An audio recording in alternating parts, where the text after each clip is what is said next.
This is the one we'll start with for troubleshooting part 2.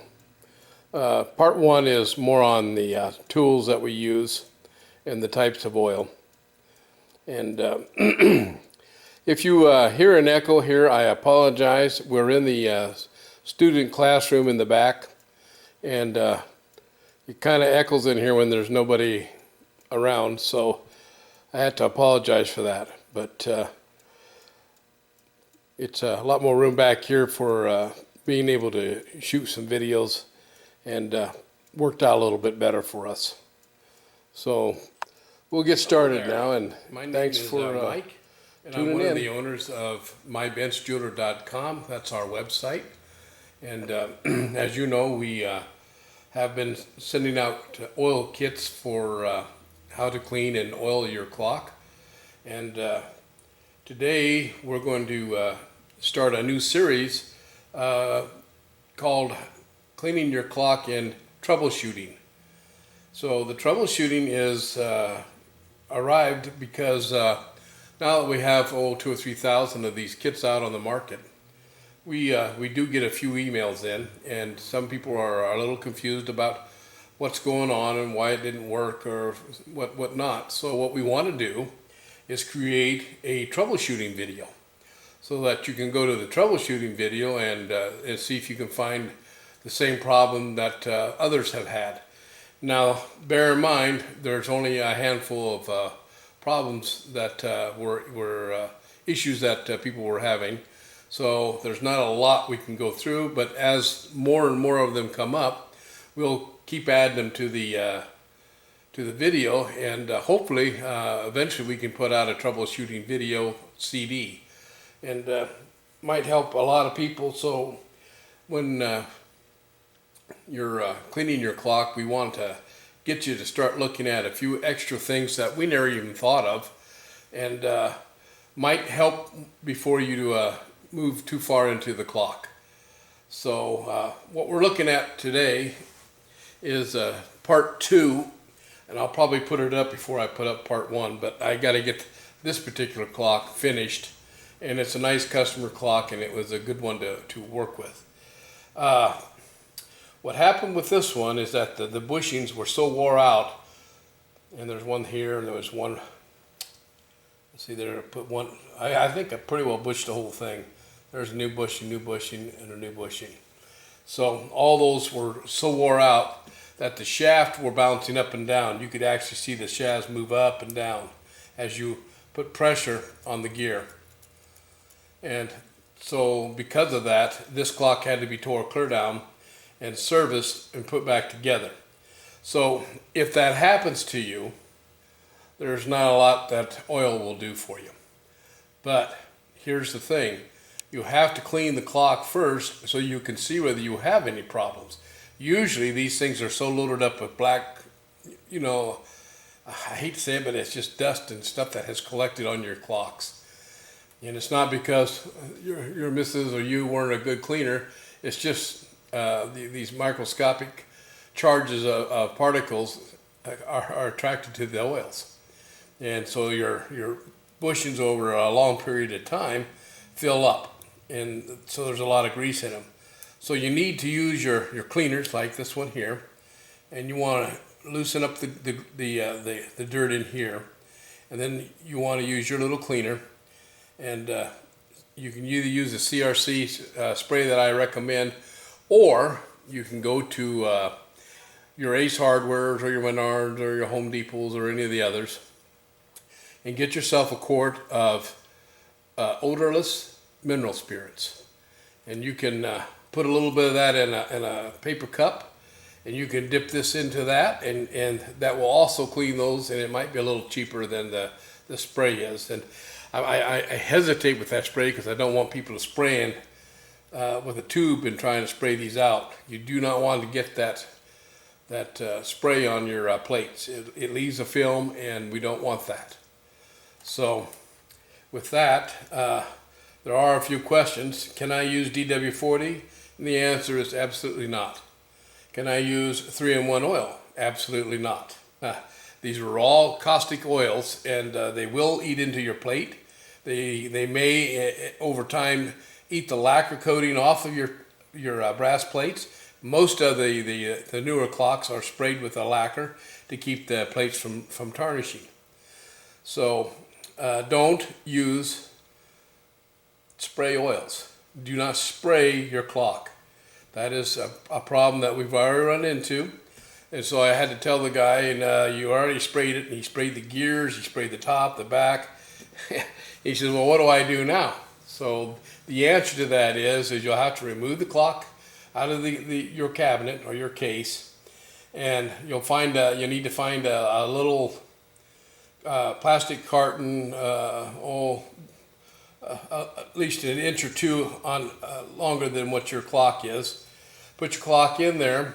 Get a good brand new paintbrush. You don't have to buy a good one, just a cheap one. And then you pour a can of that mineral spirits over the whole thing, and you use that like you would use a cleaner for car parts. And you would brush the whole thing off, inside and outside, and the whole works. And then you want to air it off. If you have an air compressor, fine. If you don't, canned air will work. Or you can use a hair dryer, and you can get that dried up. So that was one of the problems that we had. Now this is, again, video 2. I need to get this done, so I'll create video 1 shortly after that, and I'll see if I can get them both up online. People are having problems with the mainsprings. Now this is a mainspring, and this is called an open mainspring, and it's because you can get to the mainsprings. Some of them are sealed in a barrel, and you can't get to those. And let's see, I believe we got one back here. So you see now this one here, that's a closed barrel mainspring, and you can't get to this. So what do? You don't do anything. Hopefully on the other side you'll see 4 openings on the barrel, and you can put a dab of oil here, here, here, and right there. And that's about all you can do. So, and don't over oil that. You just put a drop. Now, here's the confusing part. Don't use clock oil. It's not what you use. What you do use, and it's only on the mainspring. Let me repeat this. Only can you use this on the mainspring. You use 3-in-1 oil. This is a cutting oil. It's very, very thin, and it won't gum up as bad as some of the other oils will. The heavy viscosities, not good for your mainsprings, because it'll gum up on you, and then you will have problems because your springs won't be able to release. That is a big problem with some of these older clocks. So you see that I have the spring opened up on this one here, and I did that with what you call a letdown tool. So I left the other side tight. You see what it's like here. So if you're going to oil that, you just put a drop here, here, up in here, and right in there. And you see how that absorbed? So you can just kind of run your, and that's all you do. So that's how you oil that. If you want to let the mainsprings down, you cannot do it with a key. So let me repeat that again in troubleshooting. You cannot let your mainsprings down with a key. You will nail your thumb every time, and you will lose a fingernail.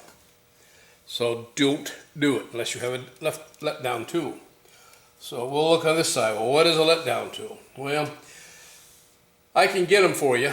They're about 25 or 30 bucks, and I'm guessing right around 30. And they're very expensive, but I like this cone-shaped one like this because it fits my little stubby hands. and you can see that I can put it right on there. Then there's a click spring that's located below it. And on this particular one, let's see if we can come over here and zoom in on it a little bit.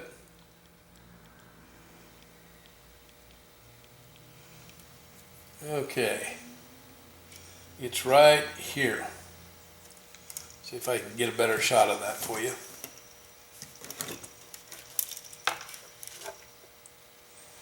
This is your click spring. It's right here. And there's a ratchet gear sitting right there. Oops. See if we can get to it. There's a ratchet gear sitting right here. That's a gear for it. Right here. I don't know. I think you can see that. So what you have to do, so we'll locate the one here on the other side. And you just want to follow around. You'll see a rivet right here, and that's a click spring right there. So what you have to do, you have to use the letdown tool. Once again, do not try this with a key.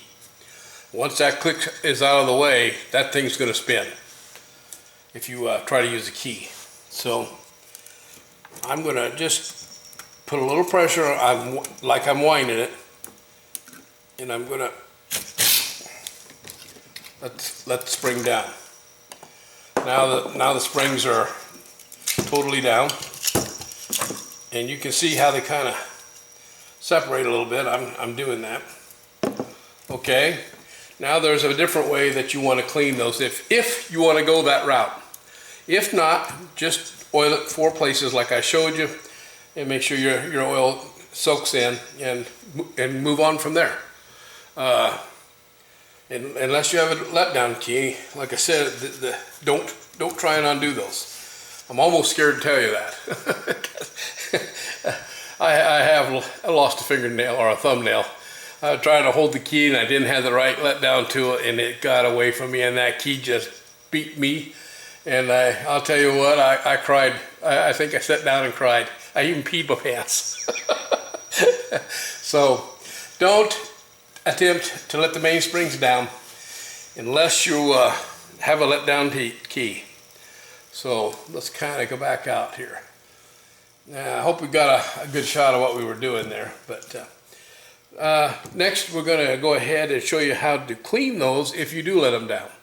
There is another way. You can put this on a stand, mount it on a little stand or something, and let it run down on its own if your clock will run. So if you clean it and oil it, you could probably mount this on a board or something and let it run down. It takes 8 days, but that would be the other way to do this. Never thought of that. So pay attention. You could mount this on a board, or you could put it back in your clock. You can't do that because once the mainsprings come down, it's going to be really hard to get it out of your case. So you'd have to kind of make a little jury-rigged stand, mount it. Now I have a one that I can show you. My father made it years ago, and that's this one right here. Let's see if I can get a better shot of that.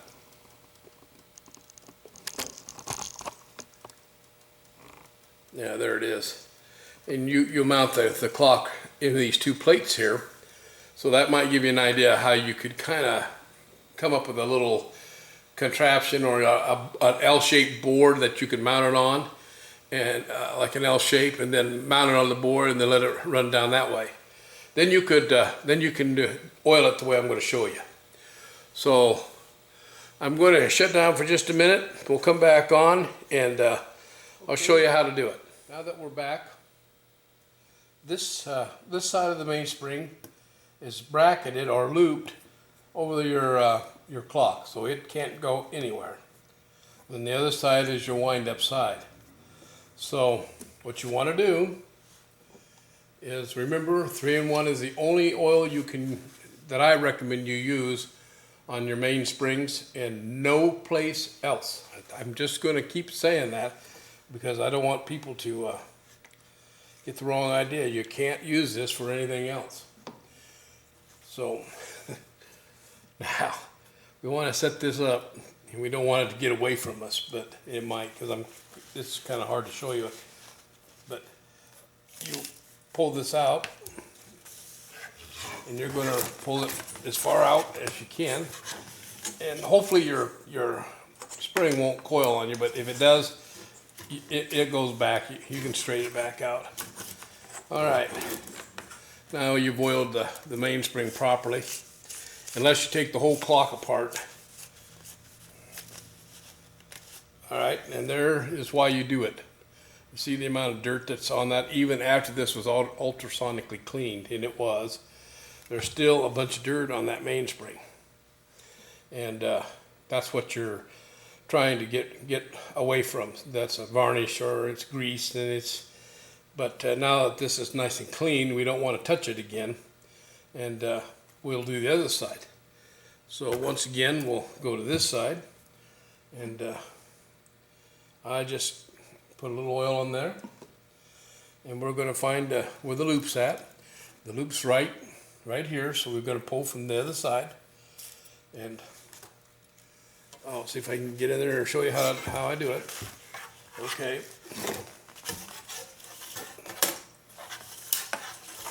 And I go as far as I can go with it. Okay. And there's some more. Didn't think there'd be that kind of dirt on there after you ultrasonically cleaned it, but even with the springs down when I cleaned this, because I have big tanks, but it still doesn't come completely clean. So this is one way to do that. Another way to do that is if you have these out of the clock, you can let them down with another machine that I have and clean them that way and oil them and then put them back in. But this works pretty good. So that's a nice indication of what troubleshooting is all about. So we'll ease that back. Now I'm trying not to put my hands on the mainspring itself. And I can tell you I see a little bit of crud. Got it. So the next thing to do is to wind them up. Now a key can wind them up, but I like the Letdown tool. And I want to make sure that spring's in there, and it is. So we're just gonna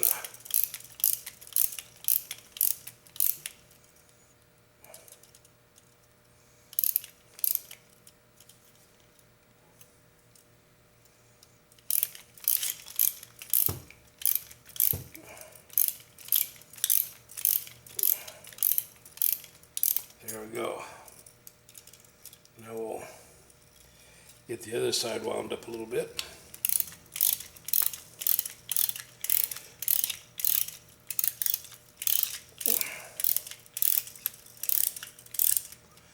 Alrighty. Now you've seen how that's done. So that is partially a troubleshooting problem. Sometimes those mainsprings are just so gummed up that they just have the power there. They won't slide, and if they don't slide out, then you're not gonna have enough power to run your clock. I haven't seen that happen very often, but every now and then that is a problem. So if you have, I have a lot of customers, and I've helped them out through the years because it's expensive to bring them in and have us service them. But I have sold some Letdown keys, and I have quite a few customers that, one of them is out of a town near here. We're from Grand Island, Nebraska, and he probably has 60 clocks. So it behooves him to sit down and clean them and check them out before he brings them in to have them serviced if they have to be serviced. But so if you have 5-6 clocks and they're open mainsprings like I'm showing you here, it might be worth going after a Letdown tool. But if you have like 1 or 2 clocks and the barrels are closed as this, it doesn't do you any good to buy a Letdown tool. So enough said on that. So the next thing we want to do, we have a little bit of pressure on these. So we're going to go to the next gear up, and we're going to put our finger on that, and we're going to go back and forth. And what we're watching now after we have, this is once again, let's go back. What you want to do after you've got all of your pivots cleaned, and you can now get ready to oil it. But before you oil it, after you've cleaned it and got all the grease out of everything, you want to put your finger here. Now I can use your index, but you want to back and forth the mainspring gear, then the gear above it, and then this gear above that. And what you're looking for is to see, and I'm going to bring this in. What you're looking for when you do this is to see whether there is a huge amount of play. If there's more than the thickness of the pivot, if it moves more than a third of that pivot's thickness, it may not run for you if you oil it. So you want to be real picky about checking this. And you do the same on the other side. You see how I'm doing that? Well, let's see. Right here. And then I want to go up one gear on the inside. Now, you can see that these were all rebushed. And they were rebushed once before me. So you can see these little X's on here. I thought I had, yeah, there's one. See that little X there? Somebody marked that decided that bushing was bad. I don't like doing that. I don't want to scratch your case at all. That just really irritates me that they do that. But and then a lot of times they'll take a little punch and they'll peen the hole around it to try and pull it together. It's the worst thing you can do. So I don't like that either. Either do it right or don't do it at all. And clean them right, use the right oil, or don't do it at all. That's my theory on the thing. Okay, that concludes video 2 on what to watch for on troubleshooting a mainspring clock that has open mainsprings. And it also shows you how to check your pivots to make sure that they're in good shape. Then go ahead and oil it like any of your, like our videos show. Make sure that you use the right tools for that. So enough said. We hope you enjoyed this little bit of a video on cleaning your clock the proper way. And this is Troubleshooting 1 Mainsprings. Thanks a lot for watching. And as always, stay healthy and have a great weekend.